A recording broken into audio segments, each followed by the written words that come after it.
Bonjour à toutes et à tous, bienvenue sur Monaco Info. Nous sommes le jeudi 27 octobre. Voici le sommaire de cette édition.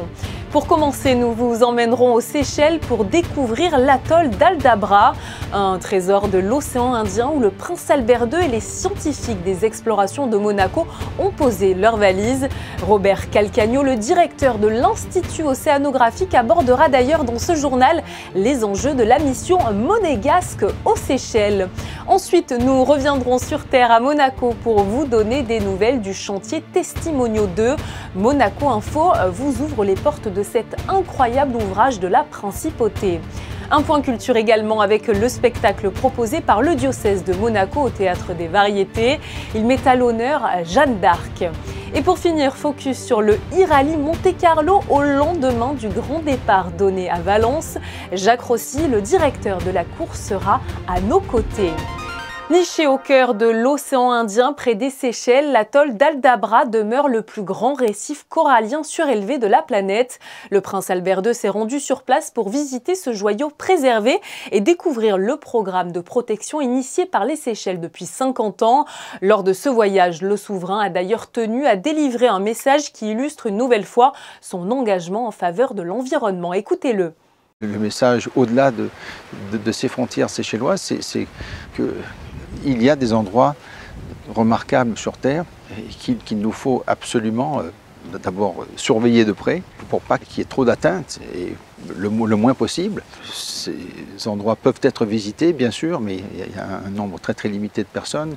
Il faut absolument continuer ces quotas de visiteurs pour qu'il y ait le moins d'impact possible. Et puis, bien sûr, il faut lutter contre les pollutions, et lutter contre la pêche, et lutter contre le braconnage, et lutter contre tous les excès que malheureusement notre espèce humaine a fait subir à la nature. Et voilà, il faut que l'homme arrive à s'insérer dans le milieu naturel. Il fait partie du monde naturel, mais il ne faut pas qu'il le domine.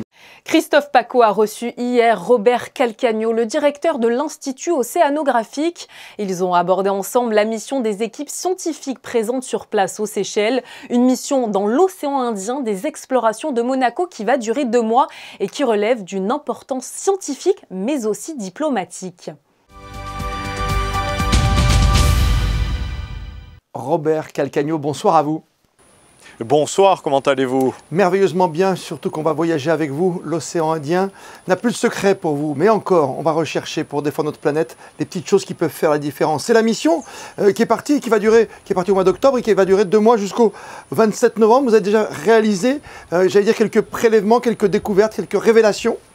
Et oui, écoutez, nous sommes vraiment à la fois à mi-chemin de cette mission et c'est aussi le point culminant de la mission puisque nous venons, le souverain et sa délégation, de rejoindre la mission, le bateau, le SA Agulhas II, sur l'atoll d'Aldabra où nous venons de passer 2 jours et je suis de retour, nous sommes de retour à Mahé. Je me souviens qu'on avait évoqué sur Monaco Info avec vous, Robert Calcagno, l'importance scientifique et diplomatique également pour ce voyage. Comme toujours, les explorations de Monaco sont bâties sur un triptyque qui associe en premier lieu la science. Et sur ce bateau, nous avons 80 scientifiques qui sont en train d'étudier sous toutes les coutures, pourrais-je dire, l'océan Indien, en utilisant les meilleures technologies, les plus modernes, les plus contemporaines. Donc le premier pilier, la science. Le deuxième pilier, la politique, la diplomatie, l'influence. Le troisième pilier, la médiation, l'outreach, comme disent les Anglais. Essayer de convaincre le grand public et merci de nous aider à faire cela par cette interview. Avec un classement notamment de certaines parcelles dans l'océan Indien au patrimoine de l'UNESCO, ça aussi c'est important pour vous, pour protéger ces zones-là? En fait, nous avons fait la première partie qui remontait vers le nord, en direction d'Aldabra. Aldabra, c'est un magnifique atoll, une perle de la protection de la biodiversité. Et cela fait maintenant 50 ans, exactement. En fait, c'est l'anniversaire de la protection d'Aldabra cette année, que la République des Seychelles protège ce magnifique atoll. Donc nous avons observé là ce qui se fait de bien et la réussite. Après cette rencontre avec le président de la République, le bateau va repartir vers le sud et vers le banc Saya de Maya. Et ça, ce banc, il est particulièrement inexploré, méconnu, mal navigué, mal cartographié. On ne sait pas ce qu'on va trouver. Le plateau Saya de Maya sera la réussite des Seychelles et de Maurice pour la protection de la biodiversité. Et en prenant l'exemple, le parangonnage de l'atoll d'Aldabra fera aussi bien pour protéger cette vaste partie de l'océan Indien qui fait 40 000 km², qui est aussi grande que la Suisse. La mission, c'est de recenser, d'étudier, de récupérer, même de ramener au musée océanographique quelques échantillons? Alors oui, nous avons en fait 10 projets scientifiques qui sont embarqués. Le premier projet, c'est de comprendre de façon holistique, mais ensuite nous avons des études des tortues, des études des pollutions plastiques, des études biologiques, physiques, chimiques de la colonne d'eau. Et puis vous faites référence à ce prélèvement de branches de corail que nos équipes ont fait, qui est de prélever des échantillons de corail pour les amener sous la protection du musée océanographique. Comme vous le savez, les récifs coralliens du monde sont menacés. Peut-être que dans 50 ans, peut-être que dans 100 ans, une grande partie d'entre eux auront disparu. Et nous avons le projet, avec le centre scientifique, de créer une arche de Noé des coraux. On rassemble pour cela l'ensemble des aquariums du monde et on va mettre un peu dans les différents endroits du monde ces 1000 espèces de coraux pour les protéger, essayer de comprendre les plus résistants au changement climatique, voire pourquoi pas de les entraîner à être plus résilients pour que si demain une catastrophe se produit, on puisse peut-être les réimplanter à certains endroits. Un dernier mot, comment se passe la vie à bord? Parce que c'est pas simple, avec tous ces scientifiques, il y a même des jeunes gens qui vont écrire, dessiner, raconter différemment en plus cette expédition. 80 scientifiques, 30 jeunes étudiants, 3 artistes qui sont venus, des hommes des médias, des photographes, Philippe Kulisseff notamment. Tout ce petit monde qui a des personnalités, qui a des attentes, qui a des compétences différentes, il est essentiel de les faire vivre ensemble à bord du bateau. Alors le bateau, le SA Agulhas, il est fait pour ça. Et ça, c'est déjà très bien d'avoir un équipement qui fonctionne merveilleusement bien. Mais toute cette activité quotidienne, cette coordination doit se faire dans la bonne humeur parce que tout ceci est un travail d'équipe et c'est l'équipe qui gagnera, c'est l'équipe qui découvrira l'océan, c'est l'équipe qui le protégera. Merci mille fois d'avoir été avec nous, avec nos moyens techniques de Monaco Info, d'avoir été notre invité ce soir dans votre journal. Merci beaucoup et merci à Sylvain Péroumal qui fait un travail extraordinaire. Vous avez bien fait de saluer à nouveau. Merci encore.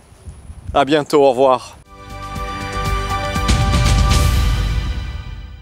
Nous quittons les Seychelles en direction du quartier du Larvoto pour découvrir l'avancée du projet Testimonio 2. Une visite de la première tour était organisée ce jeudi afin de vous ouvrir les portes de ce nouvel immeuble. Vanessa Dessy vous en dit plus sur des images de Julien Laugier. Situé sur un terrain constructible d'envergure, le projet Testimonio 2 est une étape notable pour la principauté. D'une hauteur de 27 et 30 étages, respectivement 95 et 100 mètres, ces tours comptent parmi les immeubles résidentiels les plus hauts de la Côte d'Azur. Des solutions innovantes et respectueuses de l'environnement ont été introduites tout au long du cycle de vie du projet. La semaine dernière, les équipes ont pu commencer à prononcer ce qu'on appelle le récollement. Ça veut dire la réception, l'habitabilité pour pouvoir faire venir les premiers occupants de ces 180 logements qui sont sur cette première tour. Et il est vrai qu'en voyant les dossiers passer, ça donne envie de venir voir in situ ces fameux appartements, cette belle tour qui est quand même très graphique, très esthétique.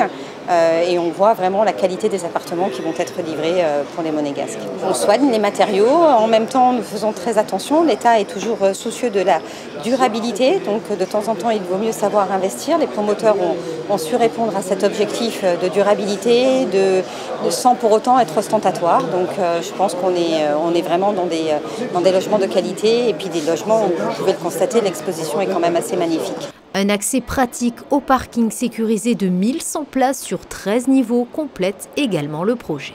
Un grand parking est prévu avec, initialement c'était un parking principalement de ce qu'on appelle d'entrée de ville, un premier parking, et puis les tours sont arrivées. Une deuxième tour, la T2 bis, donc on aura un petit peu moins de capacité que prévu. Donc les équipes de mon département réfléchissent à créer en fait des parkings en périphérie pour compléter ce qu'on a pris pour les logements.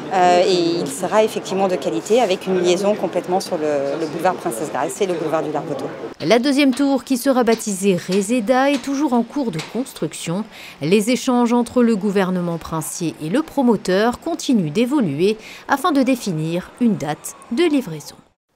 Une belle nouvelle à vous annoncer à présent avec la venue de Véronique Sanson en concert à Monaco. L'artiste enflamme les salles depuis bientôt 5 décennies et viendra proposer les titres de son nouvel album au Grimaldi Forum le samedi 11 mars prochain à 20h30.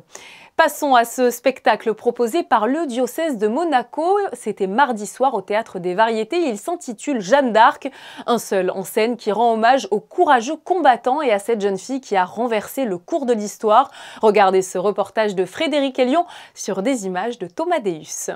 La force et le courage d'accepter ce que l'on ne comprend pas.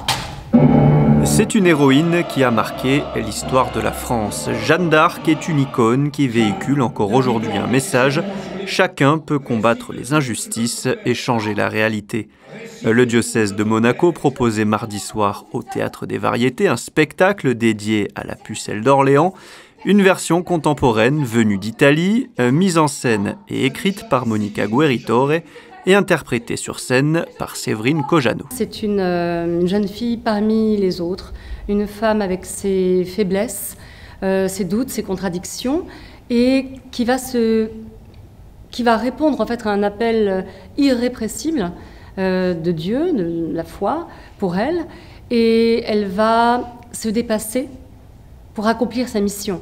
Et je crois que ce que Monica veut dire, le message de cette pièce, c'est que chacun, si on sait être fidèle à soi-même, si on sait écouter sa petite voix intérieure, eh bien on peut déplacer des montagnes. Séverine Cojano était déjà montée sur scène en principauté pour jouer notamment le rôle de Françoise Thérèse de Choiseul-Stainville, princesse de Monaco, dans Le rêve de Mercier d'Alain Pastor. La 6e édition du e-rallye de Monte-Carlo a débuté hier à Valence. Pendant les 4 jours de compétition, 55 équipages devront digérer près de 1300 km, dont 370 de spéciales de régularité, le tout au sein de paysages à couper le souffle. Plus de détails justement sur cette compétition avec Jacques Rossi, le directeur de course et le président de la commission des énergies nouvelles. Bonsoir à vous. Bonsoir. Alors le grand départ a été donné, je l'ai dit hier, depuis Valence, ville-étape emblématique, il faut le dire, du département de la Drôme et partenaire de l'Automobile Club depuis de nombreuses années. Comment ça s'est déroulé ce départ ? Les vérifications administratives et techniques se sont déroulées donc sur le Champ de Mars à Valence. Tout s'est très bien passé sous un très beau soleil et une température estivale.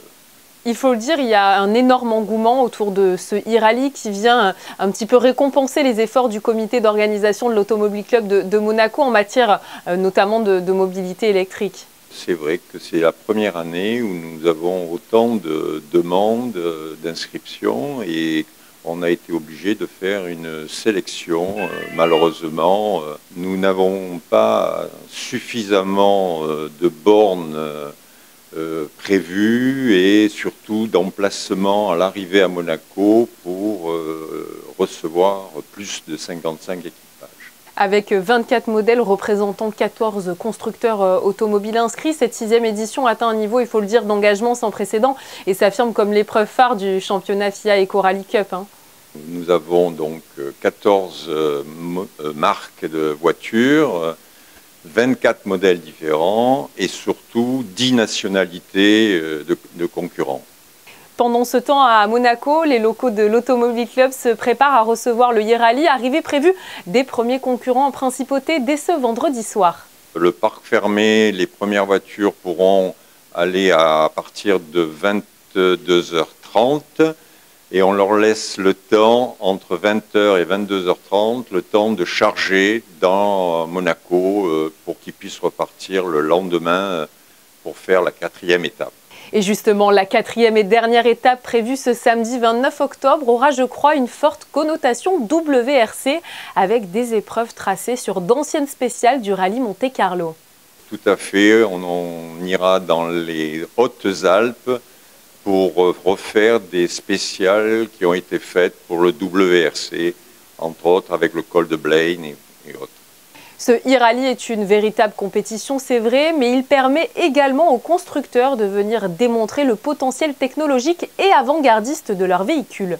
Les constructeurs essayent éventuellement de venir pour montrer leur évolution sur les voitures électriques, mais surtout ce sont encore les amateurs qui profitent de ceci et qui nous aident dans l'évolution de ce e-rallye. Et on espère qu'un jour, les constructeurs viendront, comme pour le WRC, vraiment se piquer à ce jeu.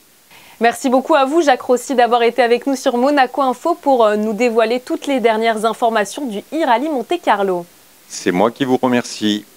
Des musiciens solistes d'exception de l'Orchestre Philharmonique de Monte-Carlo se sont produits sur la scène de l'Auditorium Régnier 3 ce mardi 25 octobre. Ils ont interprété aux côtés du comédien William Mesguich l'histoire du soldat de Stravinsky.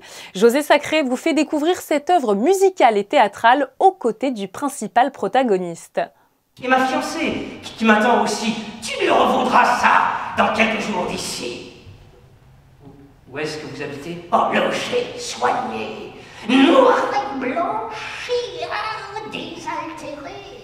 Et oui, c'est une des œuvres musicales et théâtrales qui mêle l'art du théâtre, en quelque sorte, de l'interprétation, donc de moments de texte parlés, avec l'art de la musique.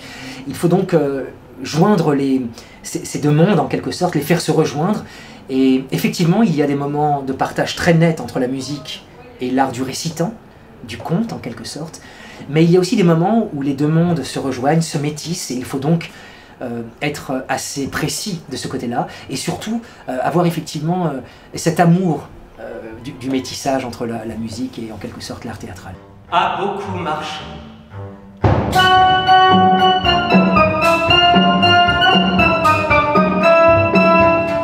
Là, on est dans une formule un peu particulière où les musiciens en quelque sorte sont autonomes, mais doivent avoir avec moi une relation de complicité pour justement que je sois dans le rythme et que je puisse participer musicalement au projet. Pour son prochain concert, vendredi 28 octobre à 20h, l'Orchestre Philharmonique de Monte-Carlo, sous la direction de Charles Dutoit, accueillera la pianiste Martha Argerich. Nous faisons à présent un point sur la météo de cette fin de semaine qui s'annonce plutôt ensoleillée. Bonsoir à vous, Vanessa. Bonsoir Julia, bonsoir à tous. Eh bien, cette fin de semaine s'annonce plutôt agréable entre nuages insignifiants et apparition du soleil. Les températures resteront très douces, elles oscilleront de 18 à 23 degrés. Le soleil se lèvera à 7h59 et se couchera à 18h29 et nous fêterons les 6 mois. Et comme le veut la tradition, nous refermons ce journal avec des clichés signés Michael Alési. On vous a déjà dévoilé un reportage sur l'avancement des travaux du projet Testimonio 2, mais notre photographe a lui aussi immortalisé dans son appareil la visite de ce projet urbain Nouvelle Génération. C'est la fin de cette édition. Merci à vous de nous être fidèles chaque soir sur Monaco Info. On se retrouve évidemment demain pour un nouveau point complet sur l'actualité. Très belle soirée à vous.